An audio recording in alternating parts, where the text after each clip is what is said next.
Do you ever feel like nobody knows what's going on at your church? Like you feel like nobody is ever really listening to you when you're giving the announcements? Well, in this episode, what I want to talk about is the problem with most church and youth ministry announcements. So if you're a youth pastor, a person in church communications, a pastor, this will help increase and uptick your engagement around announcements. I want to talk about the ultimate goal with all church announcements, and finally stick around because I'm going to share with you 3 reasons that your church announcements may not be going as well as you think, plus 1 solution for each of those reasons, including a concept called inadvertent blindness. We're going to dive into that, and I have a free resource that I think can absolutely change the game for you.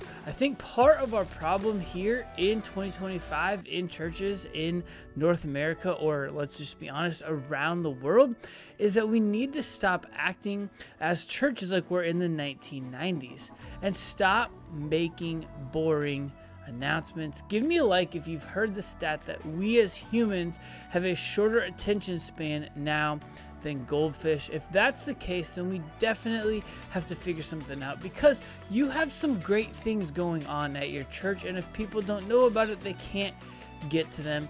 Let's talk about it. Welcome, my friends, to the Hybrid Ministry Show. So what is our problem, right? Like, our ultimate problem with bad church announcements is that nobody is showing up, or that like nobody even knows about what we have going on. I did a video a while back called Youth Pastor or Event Coordinator. It's going to be linked right up here at the top of the screen if you're watching here on YouTube. But one of the things I've learned in my 14 years of youth ministry experience is that attendance and just people simply showing up, that's a really important factor to planning a good event. You can have an awesome event, but if you don't have people there, it's going to be a problem. And part of people getting there is knowing that the event is happening, and understanding, knowing, hearing, and, like realizing that you're giving a church announcement that requires action out of them. In the video, I explore this kind of tension, right, that many of us in ministry, church ministry, like regardless of if you're in youth ministry or not, we feel about our jobs. And are we meant to be doing what we're doing to ultimately make disciples, or are we doing what we're doing to plan killer events? And sometimes, if you're anything like me, let's just be honest, it feels like our job, like it has morphed much more into an event planner. And I don't know about you, but that's not exactly why I got into youth ministry, right? But the problem, right, that's the problem with our church announcements, is because we have an event and we want people to get to it. Poor attendance is the problem with bad church announcements, okay? And so if attendance is our issue, if that's the baked-in assumption, if that's the baked-in desire, and when we say, oh, nobody knows what's going on, it's because nobody is attending our events. That is the quote, nobody. That's where that is coming from. So let's take a step back then, even more, right, than just the event, than just the good or not so good church announcement, and ask ourselves, like, what is our goal around this event? What is our goal by giving this announcement? All right. So our goal, just like the problem, or the opposite of the problem, our goal is to get more people aware of and more people to know about the thing, the event, the Bible study, the workshop, like whatever it is, right? Is that the goal? No, it's not our goal. At least not ultimately, at least not the meta goal, right? Attendance is not necessarily the goal in and of itself. But like I said, when we feel like event coordinators, it can feel like the goal. The goal in church ministry, the goal with all of your events, ultimately, the reason you're even having such and such event is life transformation. Give me a subscribe if you agree with that statement. Life transformation is the ultimate goal, not attendance. It certainly helps having people there at your event, because if they're not there, how can their lives be transformed? So I'll give you that, but we have to stop making attendance the ultimate goal and have to start realizing that we're really trying to be in the business about life transformation, which is done and led down the path through disciple making. And so you got to remember that prior to the digital era, attendance was the means to accomplish that life transformation. But we live now in the digital era, and so we can reach people and we can disseminate a message through much more efficient and effective means now with cell phones and technology and podcasts and YouTube videos and social media, and fill in whatever blank you want to, right?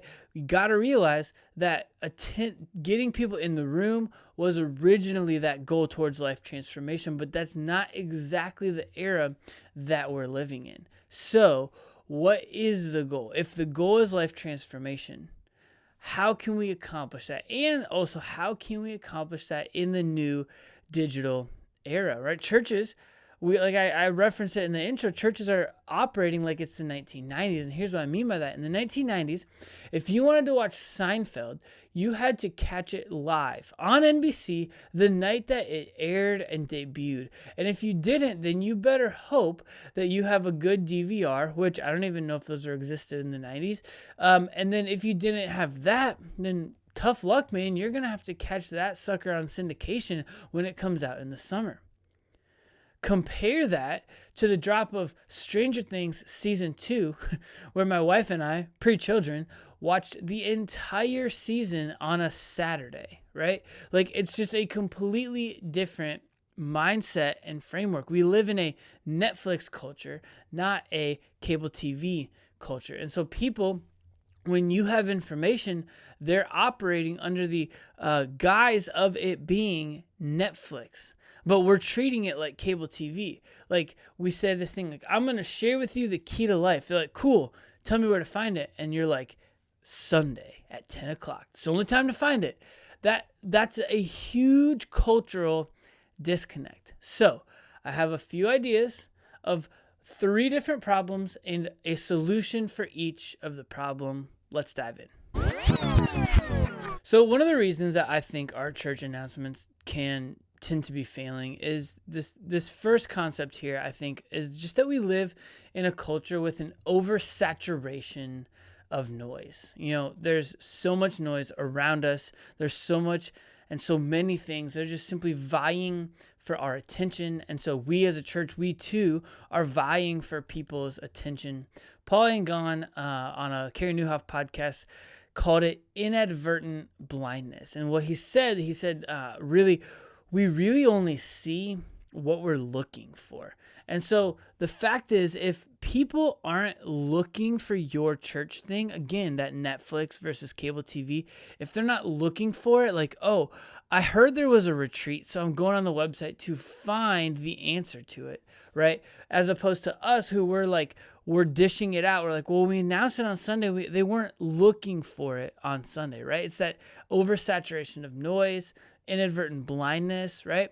So if you got to think about some of the noises in the world, I shared this a couple videos back. I'll share it again here. It's going to be linked on screen if you're watching on YouTube. I'd love to have you take a look. If you're in a podcast catcher, you can scroll down and click the link to our YouTube video. I'd love to have you over there. Give us a like if you show up over there. But this video here talks about how we spend our time, especially spending our time online, and the online amount of time like that we as people sociologically have spent time on phones and on devices has skyrocketed compared to some of the time prior to the invention of tech, which, let's just be honest, is not necessarily a surprise, but it is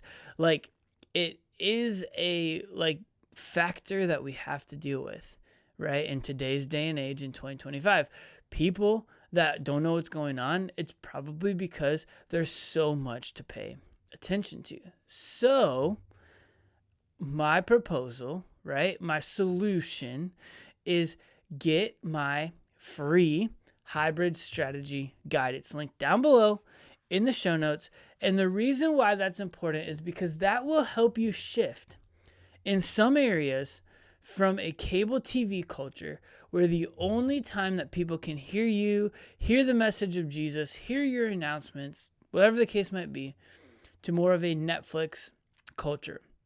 And it encourages you to show up where people are spending their time, which is on social media, right? Give me a sub, right? If you've ever heard or thought this before, like, hey, we need to get the word out. Let's blitz our social channels.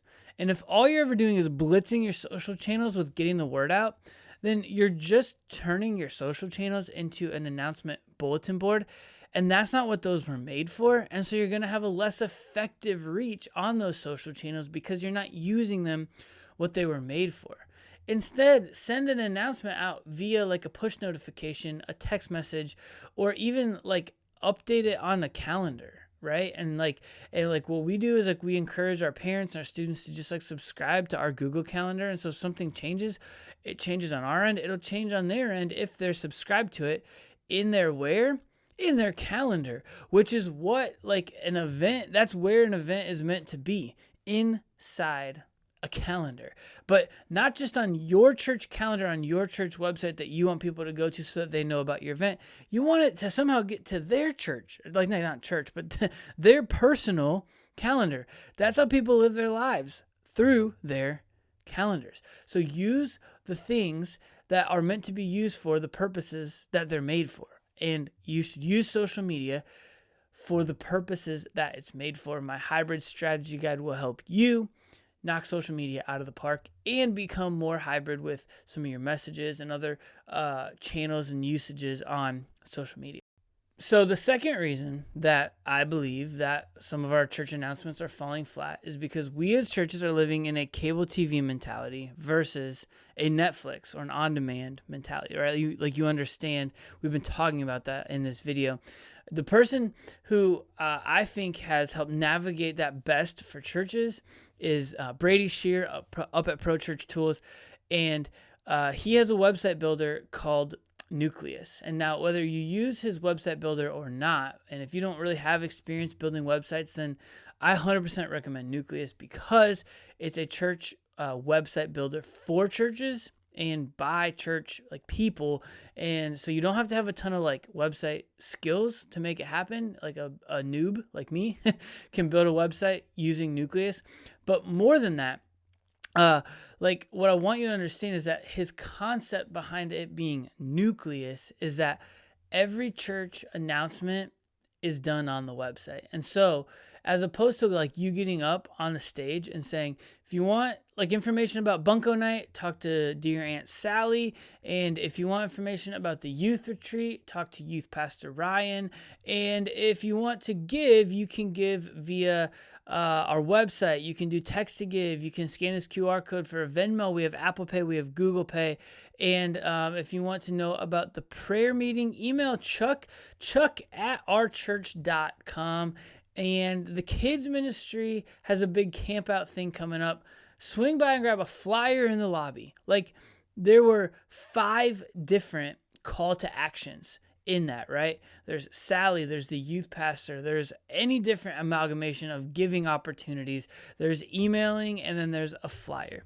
And he said, make your Nucleus, make your church website your one-stop shop. I created a video. I'll link it down below a couple weeks back. And the video is literally titled, I created this video so that you don't have to hire me. And in it, I talk about my 3-step strategy guide, which you'll get some of that in my hybrid ministry strategy guide if you download that from earlier. But in the video, the 3-step strategy is step number 1, update and keep your website up to date. Your website should be a reliable one-stop shop for everybody.